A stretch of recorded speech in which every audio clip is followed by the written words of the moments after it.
साखरेचा तुटवडा पडल्याने साखरेचे भाव गगनाला भिडले असून यावरून राष्ट्रवादी काँग्रेस शरद पवार गटाचे प्रदेशाध्यक्ष शशिकांत शिंदे यांनी सरकारवर टीका केली आहे। सरकार नियोजन करताना पूर्णपणे फेल होताना दिसतंय। साखरेच्या उत्पादनाशी निगडीत असलेल्या इथेनॉलची निर्मिती झाली आहे। या इथेनॉलच्या निर्मितीमुळे साखरेचं उत्पादन कमी झाले का असा प्रश्न शशिकांत शिंदे यांनी उपस्थित केलाय।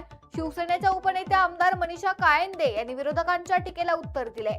महिला साखरेच्या दरवाढीबाबत विविध तोडगे काढतील आणि शेतकऱ्यांना वाजवी भाव देण्यासाठी काही वेळा दरवाढ करावी लागते असं कायंदे म्हणाले।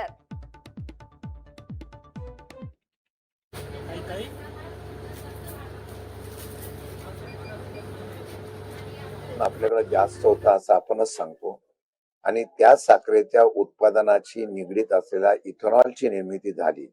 आता खरं त्याच्यावर वाद निर्माण झालेला आहे की इथेनॉलच्या निर्मितीमुळे साखरेचं उत्पादन कमी झाले का काय। या सर्व गोष्टीचा विचार करता अजून एक गोष्ट तुम्हाला सांगतो, आपण FRP चा रेट दिला जातो, पण आता साखरेचा दर वाढल्यानंतर तो दर शेतकऱ्यांना मिळाला पाहिजे अशा प्रकारची मागणी यायला लागलेली आहे। मी मुद्दाम सांगितलंय की हे मुद्दाम हा चर्चेला विषय येणं गरजेचं आहे। आता शेतकऱ्यांचं म्हणणं असं आहे की आम्हाला तुम्ही FRP चा दर दिलेला आहे, परंतु आता शॉर्टेज आल्यामुळे त्या असलेल्या साखरेला भाव जास्त मिळत असेल तर तो भावाचा फायदा हा शेतकऱ्यांना मिळाला पाहिजे, मग तो गरिबांना मिळेल अशा प्रकारची पण मागणी होते। मला वाटतं की आता निर्यात आयात धोरण वगैरे ह्या सगळ्या गोष्टीतून एक वेगळ्या प्रकारची पॉलिसी सरकार घेतं। ज्यावेळेला शॉर्टेज होतं तेव्हा निर्यातीवर बंद घेतात, जेव्हा शॉर्टेज नसतं तेव्हा निर्याती खुली करतात।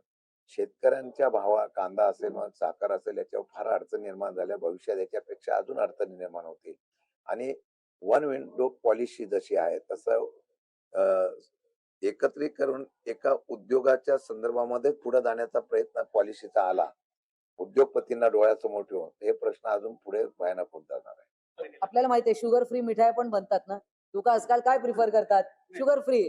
त्यामुळे भावाची तब्येतीची काळजी घ्यायची असेल तर महिला शुगर फ्री वापरेल, खजूर युक्त पण मिठाई बनते।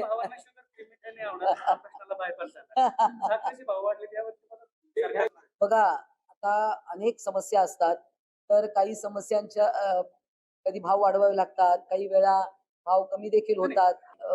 बघा ग्रामीण भागातील महिला घरी सुद्धा गोडधोड पदार्थ तयार करतात, भाऊ जेवायला आला श्रीखंड करतील किंवा काही पण। बघा महिलांकडे अनेक तोटगे आहेत, भाव वाढलेत कबूल आहे, परंतु आता त्या काही ह्या ज्या शेतीच्या रिलेटेड ज्या आहेत कधी भाव वाढावे लागतात, काही समस्या असतात, शेतकऱ्यांना पण वाजवी भाव द्यावा लागतो, त्यासाठी देखील भाव वाढत असतात। त्यामुळे सगळ्याच प्रश्नांचं उत्तर काही अशा पद्धतीने इथे देता येणार नाही।